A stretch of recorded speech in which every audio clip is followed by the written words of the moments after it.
जय गुरु जी। संगत जी, जैसा कि हम जानते हैं कि गुरु जी कभी भी प्रवचन नहीं दिया करते थे, पर एक बार उन्होंने चंद्र कैलाश कपूर अंकल जी से एक प्रश्न पूछा और वो प्रश्न था जिसका जवाब वो देने में असमर्थ रहे।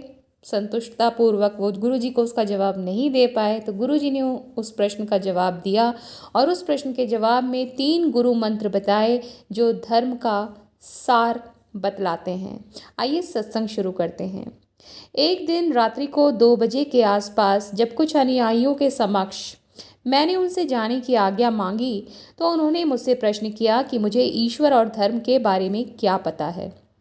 जब मैं अपने उत्तर से उनको संतुष्ट नहीं कर पाया, तो वह जोर से हंसे और मुझे जनरल साहब संबोधित करते हुए बोले कि यदि मुझे धर्म के बारे में नहीं पता है तो चिंता ना करूं।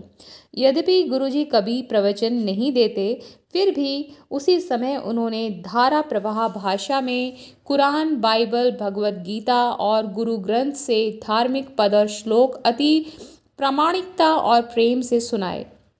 उनके मुख से शब्दों का उच्चारण ऐसी शुद्धता और पवित्रता से हो रहा था जैसे गंगा अपने स्रोत शिव की जटाओं से प्रवाहित हो रही थी। हम सब अति नम्रता और शांति से विस्मित खड़े थे।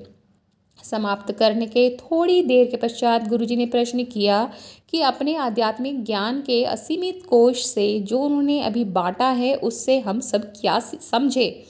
जब हमने अपने कंधे हिलाते हुए अपनी बेबसी प्रकट की, तो वह पुनः हंसे और धीरे धीरे उन्होंने प्रभावपूर्ण ढंग से बल देते हुए 3 स्वर्णिम दिव्य मंत्र दिए, जो आनंद में आध्यात्मिक जीवन व्यतीत करने के प्रयास में हमारे पथ प्रदर्शक और आस्था के सूचक बन गए हैं।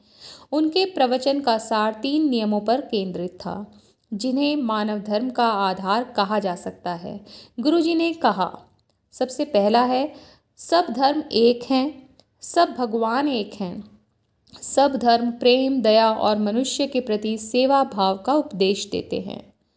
दूसरा मंत्र उन्होंने बोला, जाति, रंग, भेद, धर्म, निष्ठा आदि का ध्यान ना रखते हुए हर समय हर स्थान पर सबकी सहायता करो। यदि किसी की कारणवश ऐसा नहीं कर पाओ तो उसकी हानि भी नहीं करो।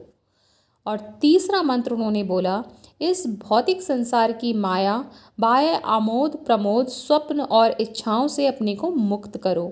प्रतिदिन अपने व्यस्त कार्यक्रमों में से थोड़ा सा समय निकालकर समाधि में बैठकर जीवन में निपुणता प्राप्त करने के लिए और आध्यात्मिक मार्ग पर अग्रसर होने के लिए ध्यान करो। सारांश में उन्होंने सुझाव दिया कि अपना कुछ ध्यान, ऊर्जा और समय उस दिव्य परमात्मा को प्राप्त करने के लिए उसकी ओर केंद्रित करो।